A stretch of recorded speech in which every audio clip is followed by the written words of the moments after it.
Аав ээжийн хоорондын харилцаа гэдэг бол хүүхдийн хувьд яг л сэтгэл зүйн хадгаламжтай адилхан. За бүгд өнөөдрөөс эхлээд зориудаар 1 жилийн хугацаанд дансандаа өдөр болгон 20,000 төгрөг хадгалъя гэж тооцъё. 365 хоног өнгөрөхөөр өнөө бидний хадгалсан мөнгө маань тодорхой хэмжээний хуримтлал болоод надад эрүүл мэндийн ч юм уу, аяллаа ч юм уу тодорхой хэмжээний хуримтлал үүссэн байдаг. Маш их тус тэмтэй байдаг.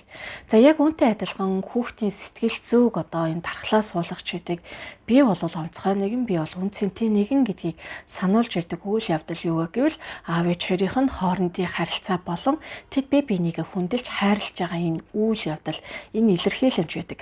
Үүнийг харж өссөн хүүхэд би тэдний хувьд чухал шүү. Тэд нар бие биендээ хайртай учраас би ч гэсэн хайрлагдсан нэгэн гэсэн тэр сэтгэл зүйн хадгаламжийг яг өдөр болгон дансандаа 20,000 төгрөг хадгалж байгаа юм шиг хадгалдаг байна.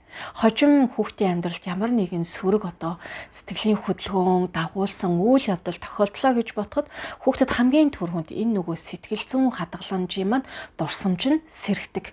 Тэгээд бодохдоо хүүхдүүд надад хайртай хүмүүс байгаа учраас би хин нэгний ээж авахын хувьд үн цэнтэй учраас би юм сөрөг муу зүйлийг хийж болохгүй шүү гэсэн тэр бодол нь шийдэр болон гарч идэг. Тийм учраас хүүхдийнхаа дэргээд бие биендээ хайртайгаа хэл, нэг нэгнийхээ хувьд ямар чухал вэ гэдгээ үр хүүхдэд илэрхийл. Таны гэр бүл таны хичээл зүтгэлээс шалтгаална.